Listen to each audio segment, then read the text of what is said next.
hike ever. Where's that defibrillator? I think I left it in the car.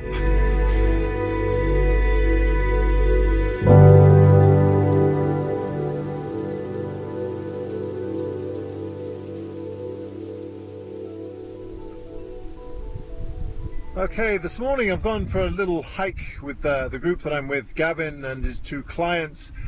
Now originally we wanted to hike along the coastline on the other side of the shoreline there.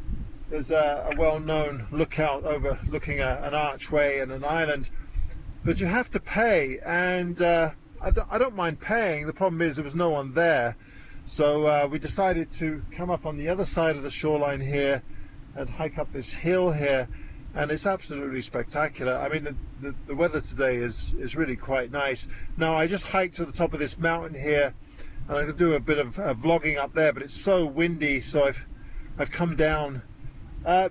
What I'm trying to do is find elements that I can use in the foreground, like boulders, rocks, anything like that, and then have the island and the peninsula there in the background.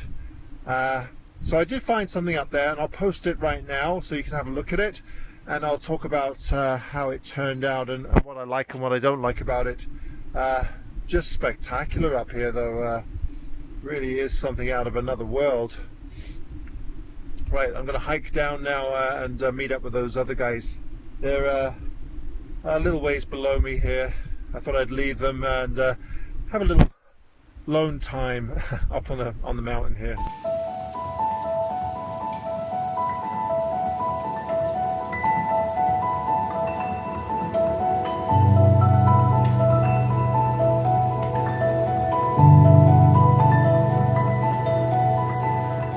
Okay, now I'll be the first to admit that just because you have great scenery, and in this case it was spectacular, doesn't always translate into a great photograph.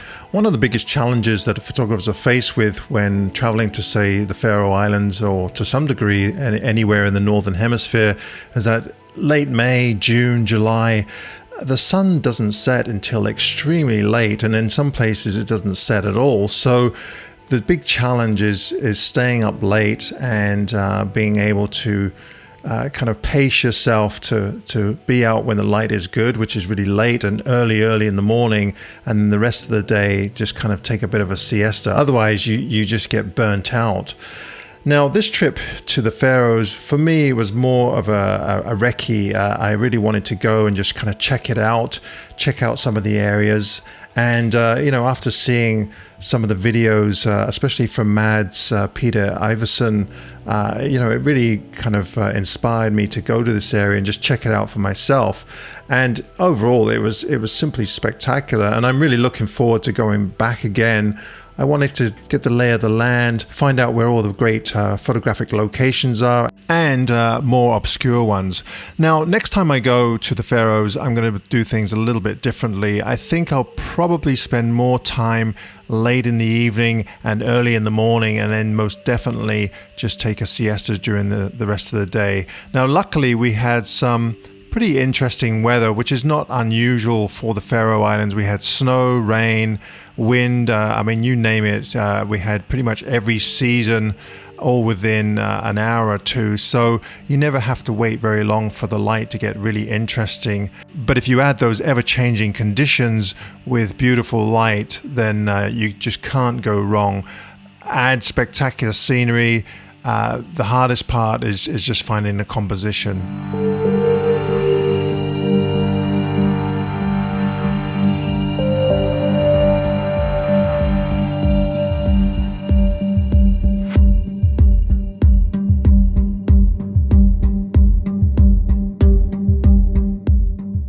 Living in Canada certainly does have its advantages, and one of the biggest advantages that we have here is that we have an abundance of public land. So it's very easy to just wander off the trail and not worry about going onto private property. You could do that for thousands of kilometers. And that wasn't something that I really thought about until I got to the Faroe Islands.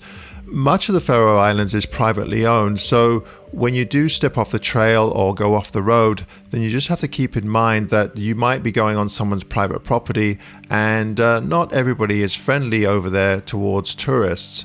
As an example, the landowner of the Saxon village doesn't like people wandering around his property, and that's fair enough. I do get it. I wouldn't want people wandering around my backyard either. Some landowners are a little bit more friendly towards tourists. Some landowners do charge a fee for hiking on their land, which is fair enough. And you have to also realize that there aren't any private property signs all over the place, so it's up to you as a tourist to find out where you can wander before you go to these areas, and that was something that we didn't do. So just keep that in mind.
Right, the guys and I have been just driving around trying to get our bearings. Like I said before, Gavin's been here before, but there are a number of areas that he hasn't been to. So we're just driving up back roads to see what there is available to photograph. And we've come across this beautiful scene right here. It's absolutely spectacular, especially the light right now. As you can see, there's some really great side lighting on some of these hills and dappled light. The neat thing about this light is that it's quite soft. We're getting later in the afternoon, but of course it doesn't get sunset until I think it's about 11 o'clock, so it's pretty late, and sunrise starts at around 3 o'clock. But the light right now I really quite enjoy. It's kind of moving across the landscape, which is really nice. So as far as composition goes with this image here, I found these really kind of interesting rocks in the foreground. And then I have the islands in the background and dappled light on the hillside here now and then. I'm actually using these rocks in the foreground because just below here there's a road and there's a couple of bulldozers that are kind of ugly. And rather than try to clone them out later on, it's just easier to hide them behind something, in this case a couple of boulders. But I'll show you the image right now, what I got, and I'll put the raw image next to it so that you can see exactly what I've done. All right.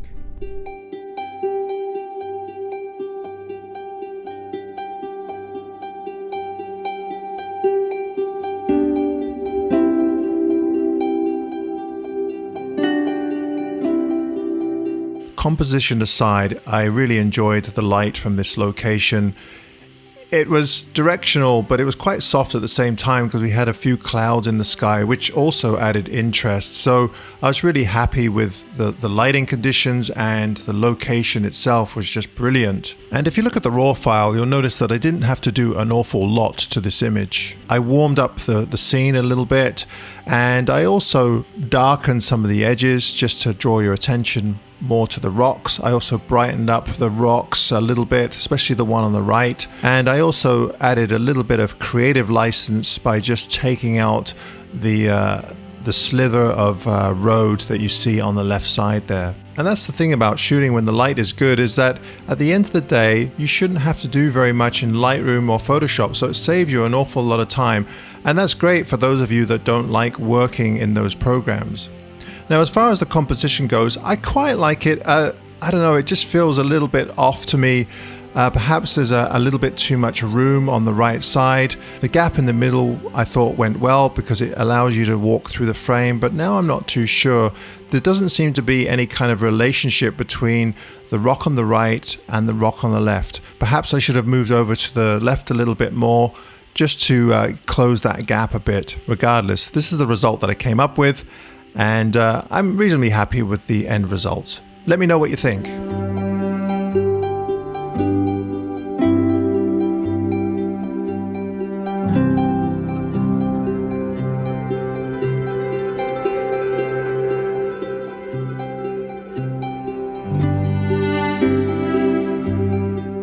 All right, folks, thanks again for watching this week.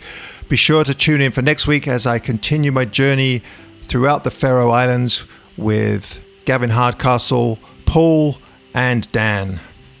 Till then, thanks ever so much. Bye for now.